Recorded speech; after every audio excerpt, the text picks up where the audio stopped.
With the Venture X business card from Capital One, you earn unlimited double miles on every purchase. Plus, the Venture X business card has no preset spending limit, so your purchasing power can adapt to meet your business needs. Capital One, what's in your wallet?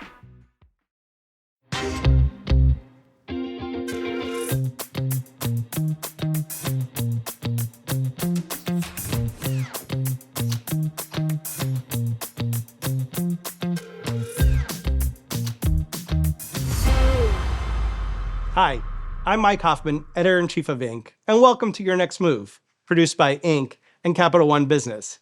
At Inc., we know that entrepreneurs are always looking for smart ways to set themselves and their companies apart.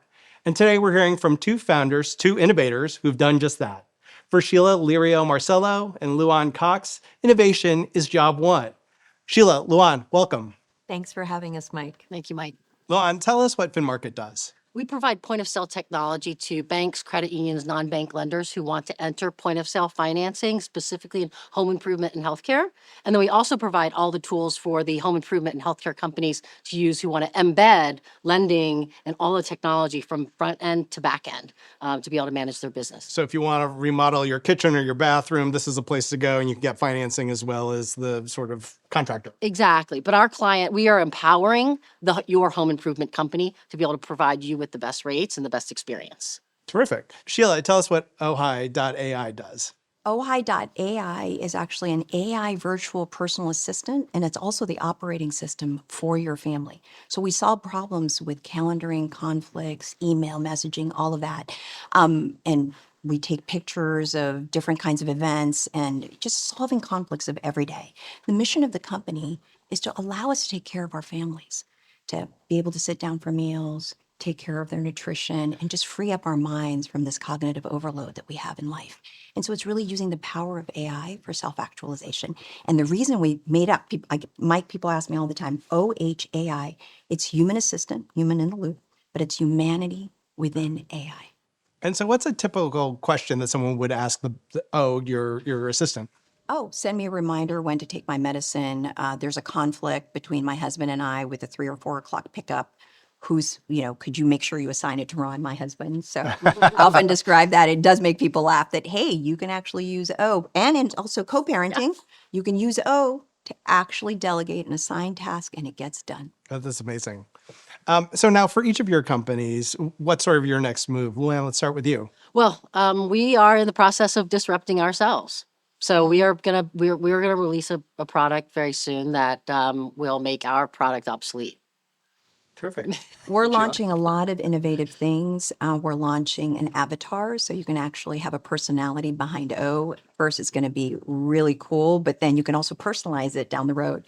There's a lot of different things because we want for it to come to life and really help you and really take care of you. And then we're getting ready for our A round, which is really an interesting time for a startup. So Luan, this is the company you're running now, FinMkt, is also not your first company. And I'm curious, your previous company was Quote.com, which was a sort of huge innovator in the fintech space. How do you think differently about setting up this company versus Quote.com in terms of thinking about innovation? Wow. Yes. So this is actually my fourth company. So Quote.com was back in Web 1.0. And we and a bunch of other crazy 20-year-olds thought it'd be, a wild idea to bring stock quotes onto the internet and bring Wall Street quality information to the masses using this new thing called the internet. And everyone thought we were insane. And back then, as Sheila knows, the internet, nobody even knew what the internet really was, right? So built 2 more companies in that same vein, aggregating lots of financial market data, bringing it to the masses so that they could be armed with the same information that Wall Street was. And so taking sort of that thinking into this new world of 3.0, wherever we are, right, in FinMkt, one, I believe that you should always leverage your past when you're starting a new company. Like, I don't think that really going into the fashion industry when you only know finance, that's tough. So I think what my co-founder and I took from like our past companies is, all right, what do we know about data? What do we know about the web and finance? And then what do we want to disrupt today? And when we looked at today's market, we looked at companies like Lending Club and Kickstarter and just this whole social movement of raising capital, loaning money online.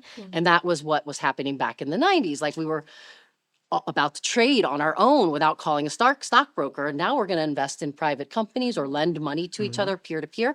So that was sort of the first idea for the company was let's be the data provider for this new world of crowdfunded equity and fixed income. So in terms of innovation, then we need to figure out like, well, what do we do that no one else is doing where our skills will be useful? And we realized no one with our backgrounds are in this new fintech world, right? It's younger people just trying to. So we, so we built FinMkt and very successfully. And I think we brought the DNA of being able to build enterprise quality technology for banks, brokerage firms, and global multimedia companies, and kind of brought adulthood into a new fintech space, right? And so I think that's what sets us apart too. And, I think for entrepreneurs that have some experience, which I know a lot of the audience does, I think, that's a big deal. Leverage that. And I think to Sheila's point too, though, always be a learner. Always, always, always. Because when we entered this new world, we knew nothing about it. And every day, even today, we're doing things that no one's ever done before. Right. So, and it's changing every day, especially in fintech, right? Every day something is changing in the world. So we're just always trying to keep our ears open, learn, and then try to find the little spots where we can take our skill set and make a change for the better, for the consumer and for the businesses in our space. There's an interesting theme with both of your stories, right? Which is that people think of innovation as like a new idea that, something that's never been done before. And of course it is. But in both cases, you were able to leverage, your experience, your expertise, your knowledge, and apply it to a kind of a problem that's been around forever, but in a new way. Can you sort of talk about how that works? Yeah, no, I mean, I'm so inspired the way you were just describing it. So previous experience and insight, because, I actually just wrote a piece on women over 50 for Fast Company. And part of the reason for that was I just felt that for ageism, we get judged automatically, especially in this new day and age of AI. But the reality is that previous experience and insight that we have in identifying the problems is also not just knowing the problem, but it's also leadership in an area where you want to be innovating. And if we decided to step off and we didn't build off of our previous knowledge of experience either in finance or in the care industry, right, then it's hard to kind of innovate from that thing that we're trying to disrupt ourselves. So in some sense, disrupting ourselves from previous, right, requires letting go of the ego, being the learner, right? But it's also a sense of confidence that you've led in a space and you're now evolving yourself into a new space. And that's totally okay. And then you've got to let that ego go and say, I'm ready for this next challenge. I'm open, but I can still stay really confident in my skills and my knowledge. And so much of this is like this inner sense, right? Yeah. Yeah. And I think be ready to be wrong, but have the confidence that you will get it right. As long as you're always listening and willing to let go of your ego, let go of an idea. When we first started the company, like, I said, we had this big idea to sort of be this data provider for crowdfunded securities and the peer-to-peer lending space. And we had all these partnerships with great companies to take our data, but nobody would pay us. We can, and so that is a hobby. Right? That's not a business. If you've got partnerships with the best companies out there, but they're not going to actually give you any money. Yeah. It's hard to make your number if nobody's paying you. Exactly. So we had this great technology. So I went to my co-founder and I said, we got to change. Yeah. And so but we built this great thing. How do we take this, evolve it, and figure out a place, a space where we can actually get paid? And we did that. And, today have biggest banks and and credit unions paying us big SaaS fees, and we're profitable. And, it was just, but we let go. Awesome. If we stayed any longer, we would have just died, holding on to this idea that we thought was useful. Can I build on that too? It's this testing and being bold and open. It kind of feels a little odd to kind of, I use a phrase I say when I mentor people of authentic boldness. because authenticity means you're open and vulnerable, and bold means you're risk-taking and confident. And so there are these kind of opposing forces that happen. But the reality is, an entrepreneur, or any entrepreneur that's trying to innovate, you got to have bold ideas and put it out there, but be authentic enough to realize that you got to go test and evolve if that first thesis isn't right. And that's really the key to innovation, is getting the data, getting the feedback, but you got to put it out there, be bold enough, test it, and then evolve.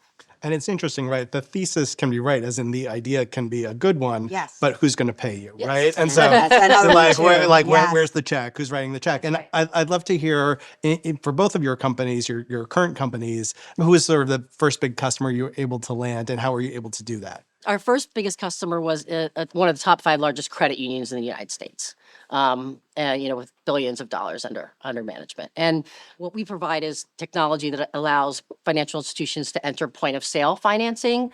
So it's where you're applying for a loan, signing a loan application or documents in less than 3 minutes. Everything's done. You've got the loan, and then you can get your home improvement done, right? And all from your phone. Right? No swipe, no hardware, no nothing. So going to big financial institutions. So one, first it was the big credit union. Second was a top 10 national bank. So these are very conservative, slow moving companies. And back in Web 1.0, there was a concept of buy versus build in the financial services industry. That's all gone now. Now it's just buy, right? So, but it's still hard to get, to get those kinds of clients. And your So- experience mattered. Absolutely. Yeah. Yeah. I mean, they knew that we'd already worked with companies like them in our past lives. They could smell it, they could feel it, they could, maybe see a gray hair or two. That never hurts. But yes. So, and then once you get that validation from these large clients that then also pay you, then, you can't get lazy, but a lane opens for you, and you need to keep executing. But also, you always constantly need to be ahead. I mean, and for me, I'm a paranoid entrepreneur. Not paranoid in the sense where I think, somebody's going to stab me and that, but paranoid that someone's always nipping, and it's easy to put up a website. I call them imposters. It's easy to put up a website and copy Ohai or copy FinMkt. There's a lot of them out there.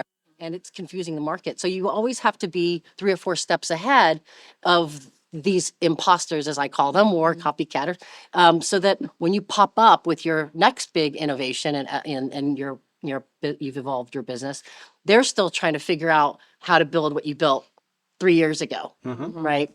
And the only way to do that is to have a company where you've built trust and you've got credibility with these big, for at least in financial services, big brand names, and that opens a lot of doors. And that's the difference between a company like ours with our experience and these companies who try to copy. You can look at their resumes. So it's a long answer to your question, but people plus also people credibility plus sort of innovating in terms of being 3 or 4 steps ahead.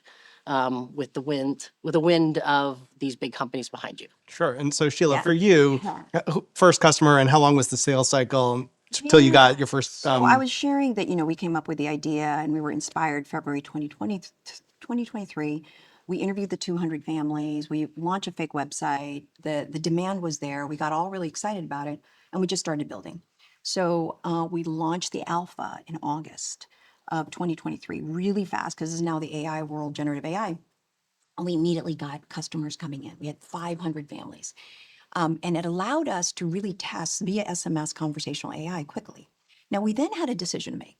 We were looking at some other companies starting to nip at the bud of this concept, but they decided to be stealth.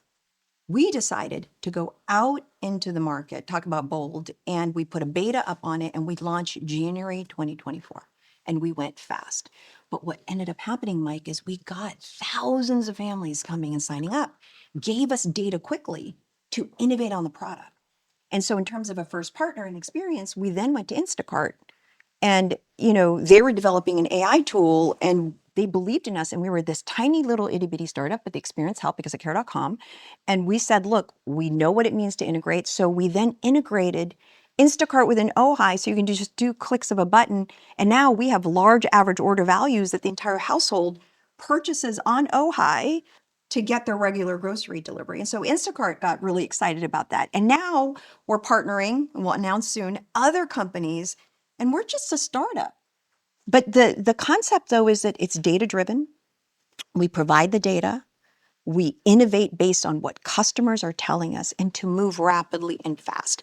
And to actually share with the community. And part of the reason we did it too, and to go, instead of being stealth, is we're all experimenting with AI. So we actually tell our customers, beat it up, give us feedback, because we want to build for you, because this is about helping families and everyday life coordination so that we can be better humans. We can have meals with our families, focus on nutrition. And it's just this mission-driven thing that we do. But again, we're so open to let people give us feedback and build together. So one of the challenges for any company, any entrepreneur who's bringing in innovation to market is figuring out what that market is, who the customers are, who's willing to pay for this. Luan, can you tell us about your experience figuring that out? What's the business model for FinMkt? Sure. Well, when we came up with the idea for FinMkt, the idea was, let's create a multi-lender point of sale platform that would benefit the consumer in better interest rates, higher approvals, also benefit companies that use financing. Like a marketplace. A marketplace, right? A two-sided marketplace where we'd still get paid fees and, but two-sided marketplace, very difficult. So first we went to the lender side, the banks, and we said, we're building a marketplace. Come, this is going to be great for the consumer and for your customers, the enterprises. And we were literally told by every single one of them, you are not necessary, it is not required, we do not need a platform in our industry, pound sand. And we realized, wait, but what we're doing is good. This is a good thing for the consumer. So we just realized we were talking to the wrong people, right? And in a two-sided marketplace, especially, you need a gorilla to start the marketplace going. So we realized, let's flip over to the companies that actually benefit, right? And so we found, we were fortunate to find a very large, one of the largest home improvement companies in the United States, had just happened to be putting out an RFP for exactly our idea that no one had thought of before, because the other side of the marketplace said wasn't needed. Plus, it was your years of experience. Exactly, right? And we knew this was good. So fortunately, we won that RFP. And how long did that take? From beginning to 3 years. Oh, wow. 3 years. We built the technology. We had conversations. By the time from first conversation to launch with this client, 3 years. So it's about tenacity, patience, but to your point, at the same, we talked about not hanging on to ideas. Don't hang on to who your customer might be either, right? And realize that, others will benefit. But I'll tell you, once we signed this humongous client that all these lenders wanted to work with, next thing we know, everybody's coming to us. Can we be on your platform? Can we be on your platform? We'll pay you to be on the platform. How quickly the conversation changes. Oh my goodness, like in days. Yeah. Completely different. And what about with Ohai.ai? Yeah, it's similar that Luan is talking about. It's data-driven. As I mentioned, we came up with the idea February 2023, and then we interviewed 200 families. We then launched a fake website. The demand was very clear to us. And again, given our experience at Care.com, I was like, wow, the traffic that's coming in is really interested in this with the keywords that we used. And so August 2023, we decided to just go for it. We launched an alpha, 500 closed alpha, but allowed us to get 500 families to give us feedback, because this is conversational AI. We decided to launch SMS first. And then we did something bold, Mike. We decided that some companies were kind of nipping at the idea, they were staying stealth. They were funded by Y Combinator, and we had been observing them. It wasn't exactly precisely the idea, but we then decided, you know what? We're going to go for it. We're going to call this beta. We're going to go national in January. And the reason we did that is because AI was still so new. We had two theses. One, we needed to, given our background at Care.com, we need to get to statistical significance to really understand, what do consumers want? And so you need volume to be using the conversational AI so that we can actually improve the product and understand the features that we need to build and what are the things that they're asking for. We got a regular report that when the O apologizes, the name of the assistant's name O, and she hallucinates, we can see what kinds of things the users are asking for that she says, I'm sorry, I don't provide that yet. So imagine that data is so invaluable in terms of product innovation to kind of get the early feedback.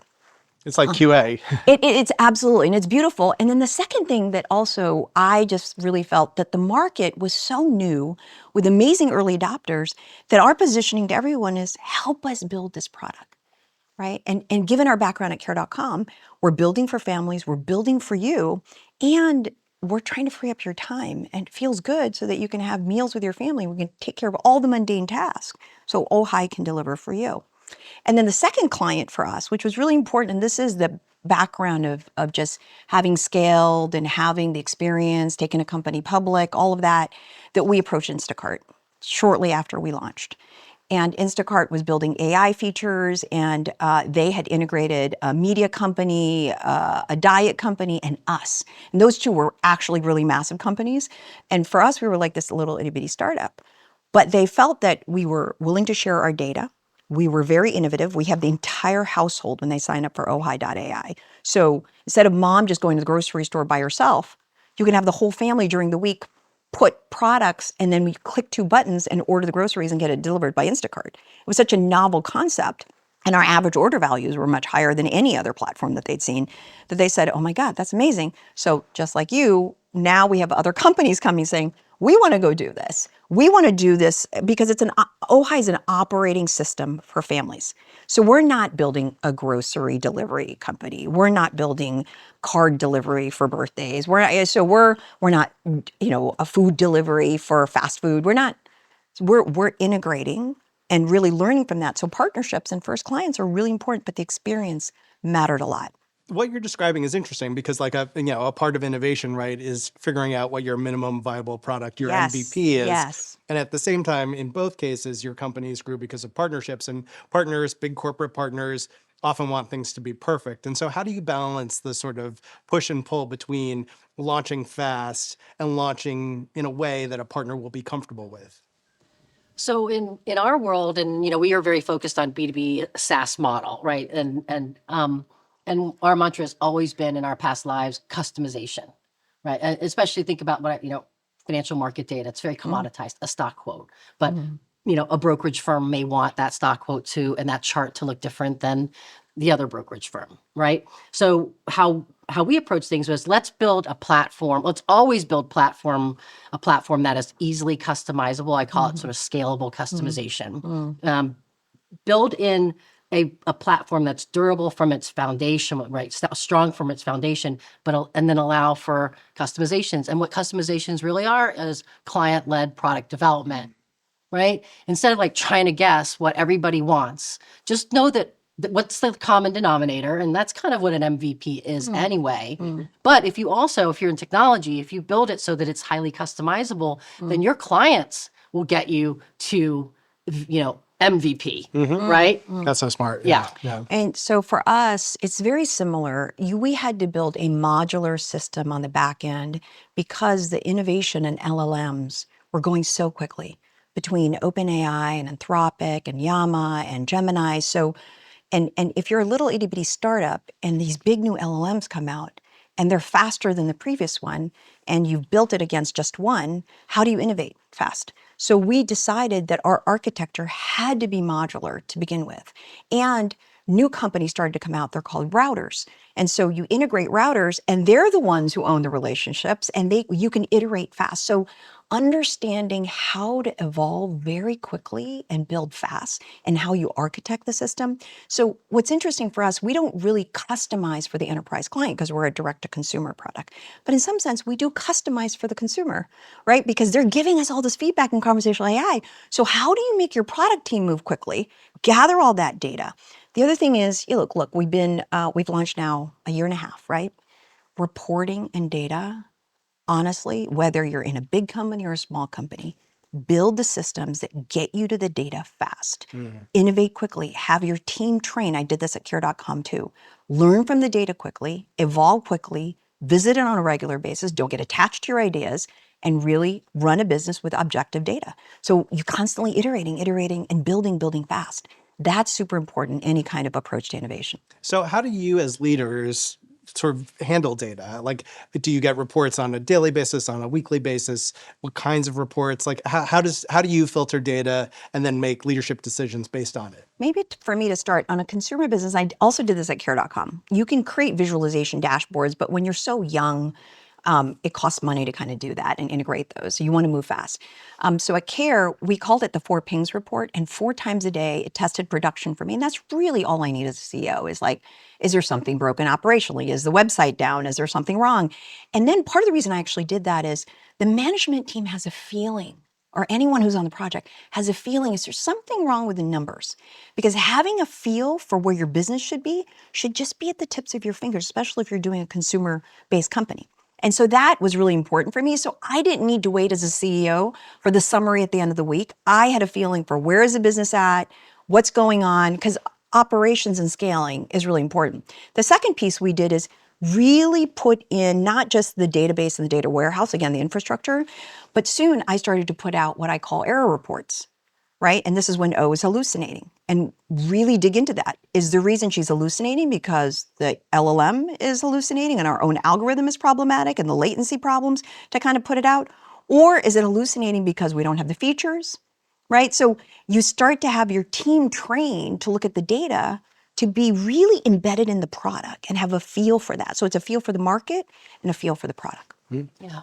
Yeah, and because my co-founder Srigo Teddy's background is data, right? It's not a report. The first thing we did was build a dashboard that has everything that's happening in how many loan applications are going through, the approval rates, the interest, click rates. I mean, all that stuff. And every employee that we hired, starting with employee number 1, it was like, okay, this is what you look at all day long. Like, don't stare at it, but check in, because if you're not, to Sheila's point, you're not integrated in like interacting with this is our business happening in real time. You can see it, right? So that's from kind of what's happening in terms of the business. But then from the other side of data for us, of course, even though we're not B2C, we are sort of B2B2C because we have consumers on the other side, is what do our UXs look like? How long is it taking people to get through different parts of it, right? And that's something we always have to be paying attention to, because time is money, all right? And luckily we have a great product team and technology team, and that's all they're looking at is how long does it take to get from point A to B to C to D. So you guys probably have multivariate testing and all the different permutations on a page and understanding the funnel, and all of that is really important to grow the business and the revenue, and being very attuned to that. Yeah.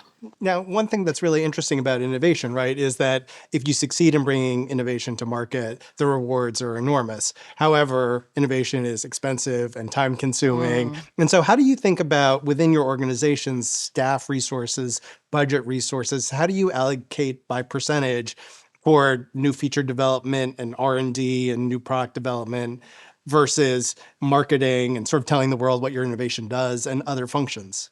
Yeah, maybe to start with us at Ohai, like you said, use the phrase MVP, a minimum viable product, and having a certain focus, and having milestones to create proof points that we need to actually earn the right to get to the next one.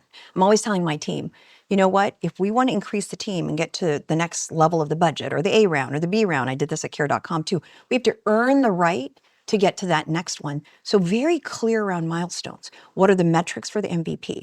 The other thing that I typically do, founders, but it's also really important even if you're an entrepreneur, is that know the next milestone, whether that's internal budget of the expectation where you're trying to request a budget. But in the VC world, I'm already I'm like getting ready for my A round, but in my A round, I know what my B round investors are interested in. So know the milestones that you have to constantly get to improve the budget for your teams. And then in prioritization, we're very clear.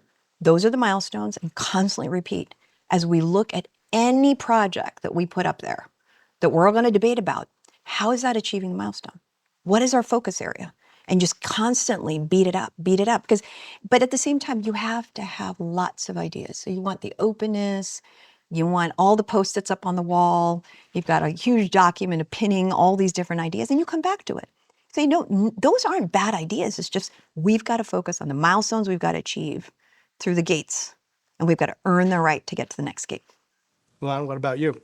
So, we're similar and very different, right? I'm not a process kind of. My process is no process in a sense, right? So my team is so busy all the time executing on multiple things, like in parallel, because I have, I believe that you can have a lot of priorities. Like I don't even use that word prioritized. It's not allowed in a company because everything is a priority, and everything can be done equally and with quality. So then that leaves just a couple people, me and others, a couple others that are thinking about what's next, right? And really, it's about going back to listening and learning and actually being critical of your own product. Like I'm constantly like, what's wrong with this? What could be better about it?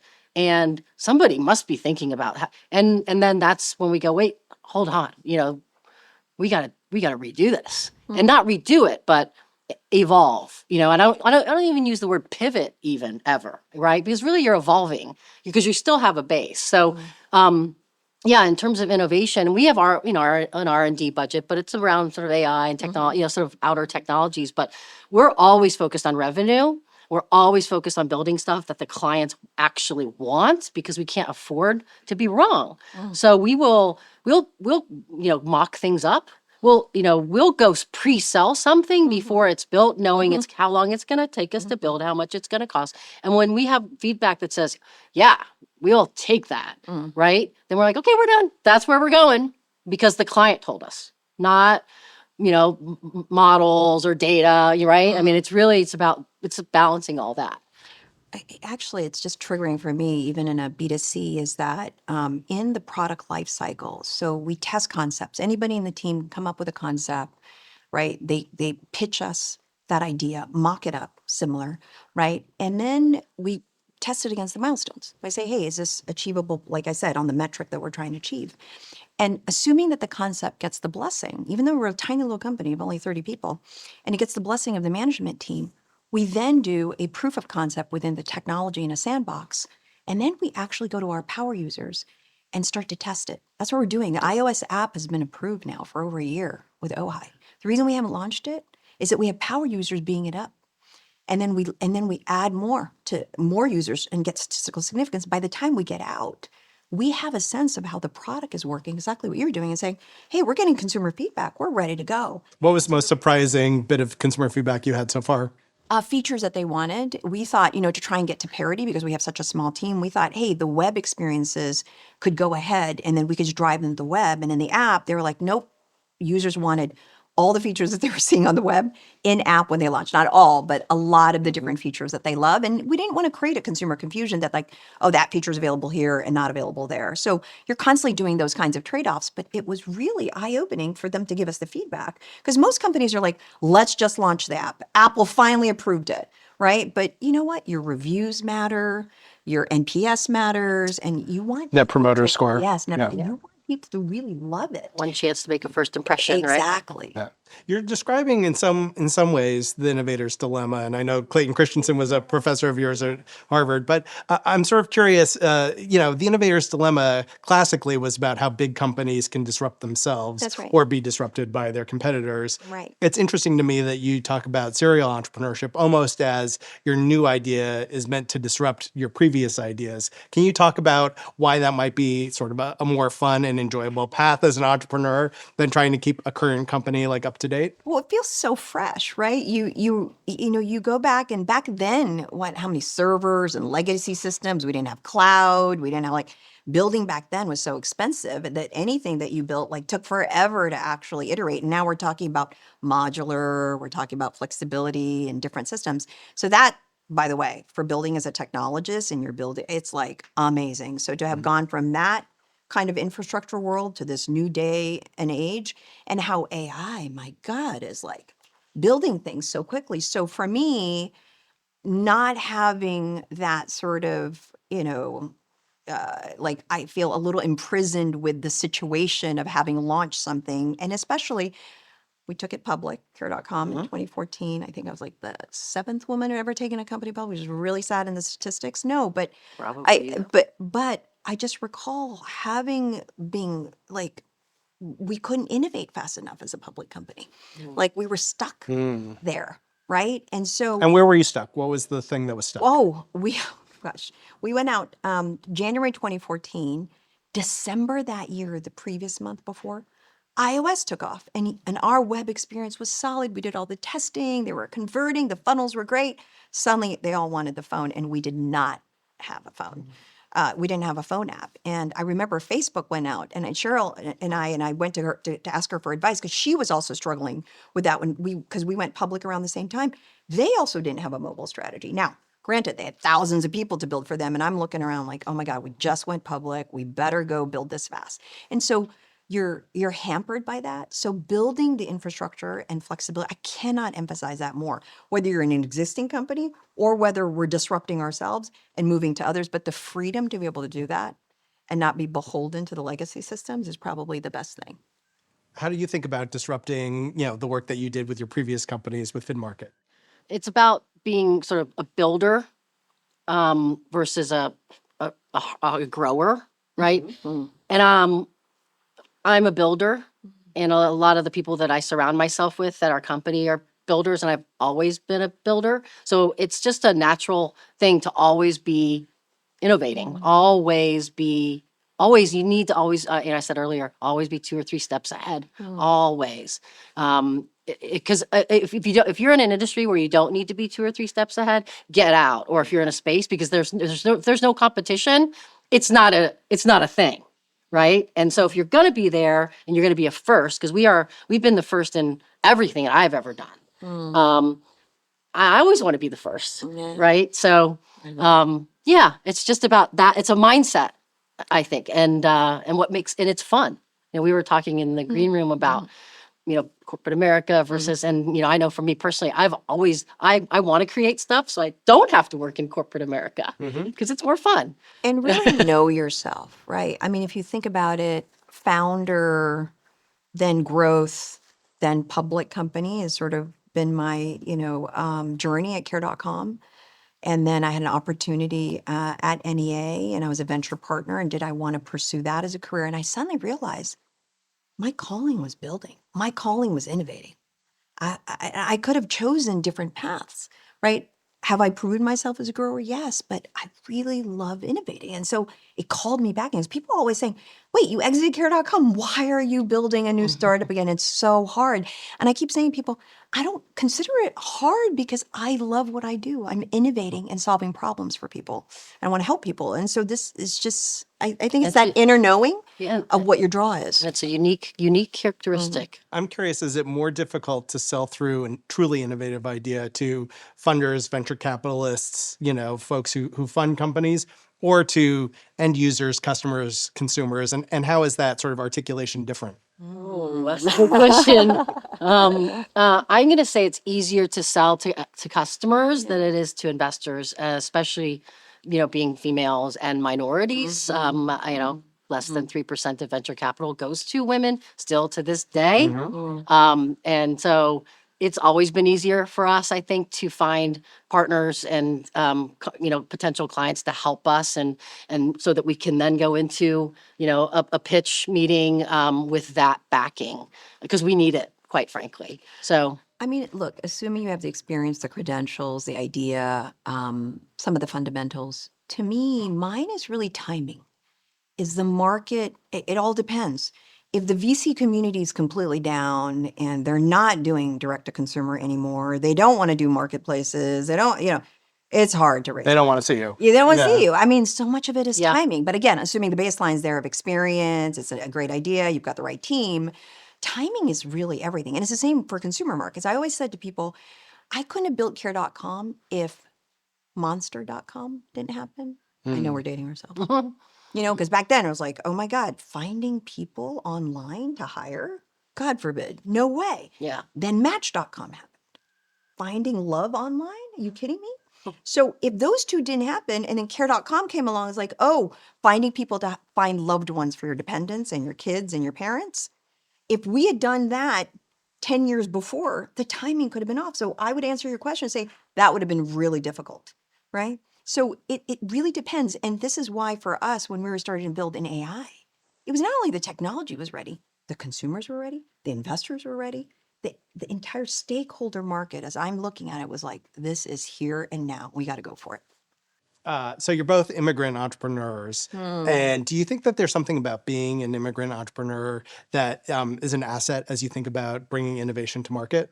100%, because we are an innovation. Just our existence in this country, and as said, is an innovation in of itself. There's not a day. I mean, I was born in 1970 in Vietnam, right? Complicated time. Yes, and didn't come here until 1973, thanks to my father. Thanks to my mother and father, every day that I'm alive is an innovation, right? And so I've always just, I think, been thankful and humble, and also believed in myself from day one. And I want, also being Asian, you want to take care of your family, right? So I think the immigrant part of it, yes, happy to be here, but also my culture is also drives me to succeed, not want to, but to succeed.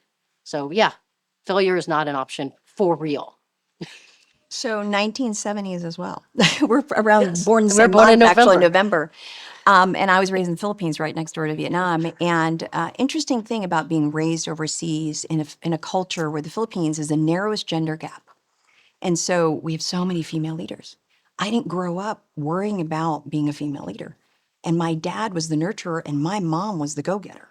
And so for me, I didn't feel anything held me back in terms of stereotypes. And I grew up with 4 brothers.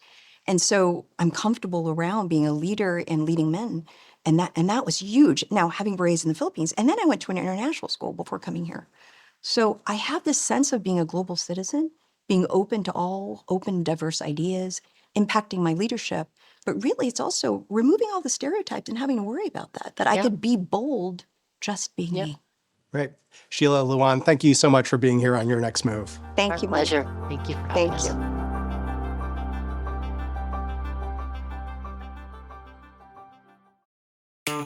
Here's a tip for growing your business. Get the Venture X business card from Capital One and start earning unlimited double miles on every purchase. That's right. With unlimited double miles, the more your business spends, the more miles you earn. Plus, the Venture X business card has no preset spending limit, so your purchasing power can adapt to meet your business needs. The Venture X business card also includes access to over 1,000 airport lounges. Just imagine where the Venture X business card from Capital One can take your business. Capital One. What's in your wallet? Terms and conditions apply. Find out more at CapitalOne.com/VentureXBusiness.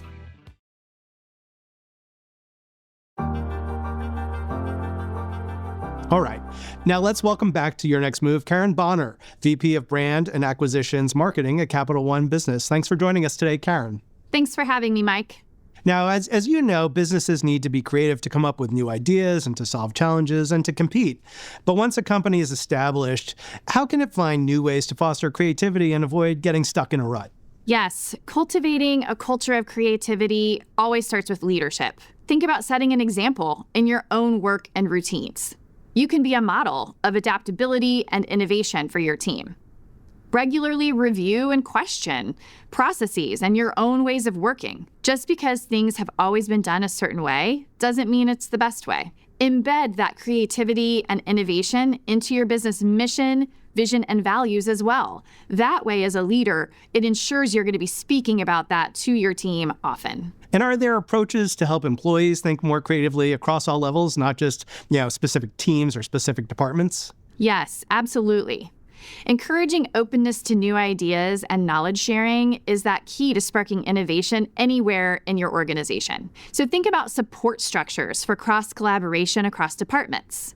Exposing employees to other parts of the company can help them understand the full picture and really spark those ideas. Also create dedicated avenues for employees to pitch and develop new ideas. It's just so important to recognize that creativity is critically important, and it's a skill to nurture in all employees, whether they're working in a traditionally creative function or not.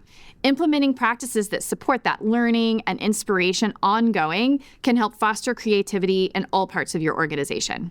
What about tools? What kinds of tools can you use to help boost creativity in your organization? You can boost workplace creativity through a number of different tools. So there are idea management platforms out there designed to promote brainstorming and allow teams to capture those ideas as they go. You can even offer user-friendly graphic design or prototyping tools that allow any employee, regardless of their design skill, to bring their ideas to life visually. And how can small and mid-sized businesses sustain a culture of creativity over the long term?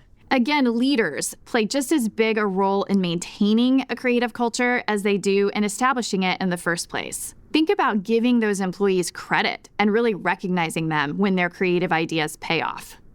Even more importantly, don't punish or criticize in any way when their ideas fail. You have to treat failure as a learning experience rather than an opportunity for criticism. Employees then will be less afraid to take risks, and that leads to more creative innovation and growth. Thanks so much, Caryn, for being with us today and sharing these insights about creating a culture of creativity. Thanks, Mike. It was my pleasure. Next up, our own Sarah Lynch is going to explain why embracing change can benefit your company in the long run. Thanks, Mike. It's late 2022, and Google is sitting comfortably at the top of the tech world, dominating search so thoroughly that people use Googling as a verb. But then OpenAI releases ChatGPT, an AI tool that's fast, easy to use, and could do everything from help you draft emails to planning trips. It can even roleplay Dungeons and Dragons.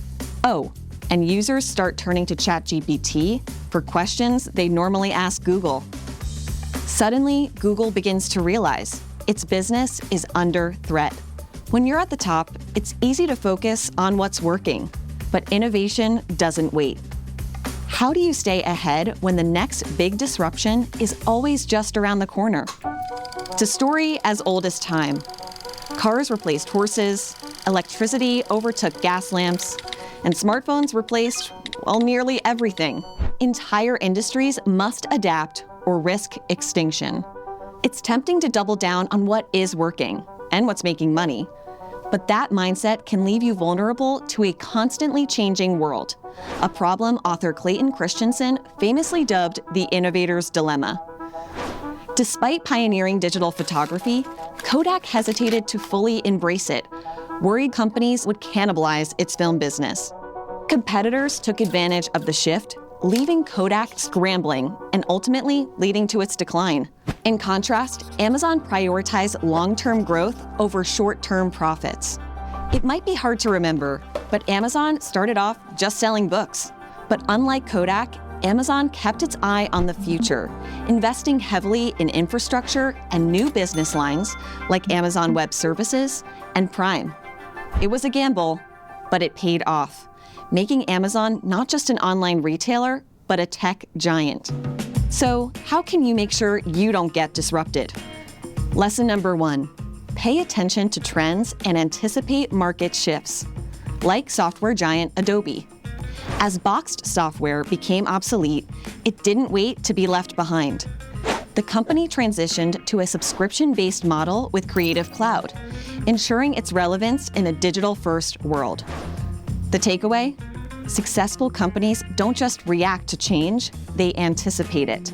Keep a pulse on emerging trends and shifting consumer needs so you can act before the market forces your hand. Lesson number 2, keep an eye on changing customer needs. Innovation isn't always about groundbreaking ideas. Sometimes it's about recognizing a need. Take Uber. What began as a ride-sharing service quickly expanded into food delivery with Uber Eats. The company capitalized on consumer demand. It saw a need in the market and diversified its offerings to meet that need. Lesson number 3, don't rest on success. When Netflix launched as a DVD rental by mail service, it beat out Blockbuster with its first industry disruption. But it was willing to cannibalize its own successful model to grow. Even though internet speeds were barely ready, Netflix bet on the future. The company launched its streaming service in 2007 and set the stage for the company's massive transformation. By 2010, Netflix began shifting its core focus entirely to streaming and began to create its own content as well.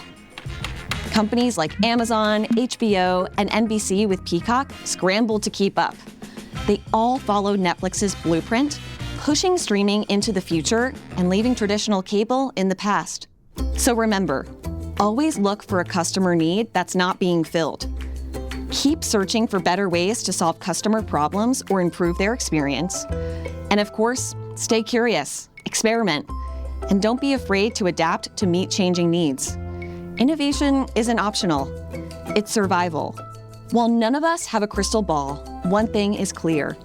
Disruption is no longer a question of if, but when. So if you're wondering whether AI is a threat, just ask Google. Their answer is an AI-generated overview. Some things speak for themselves. Back to you, Mike. Thanks, Sarah. Now, this season, we want to give our audience access to founders. So for our guests, these are some viewer questions.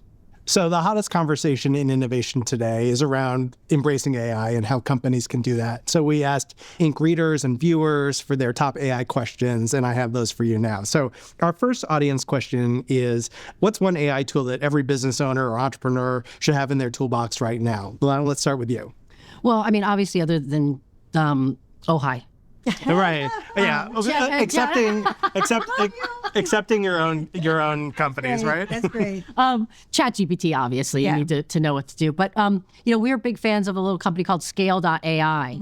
Allows you to create prospecting emails using your own voice. It goes out and scrapes LinkedIn and other places to find information about your prospect, and then create some highly customized prospecting emails. So, those types of tools, especially for a company like us in the B2B space, are important. Prospecting so important. Prospecting, yes. Yeah. Well, of course. Okay, so there's no way I can not plug Ohai because majority of people don't have personal assistants. You've got the C-suite, but VP and below don't. And so it actually gets everything done for you so that you can really have productivity at work. So, of course. So then Perplexity is something I love because it actually shows you the different sources and it's incredible web search.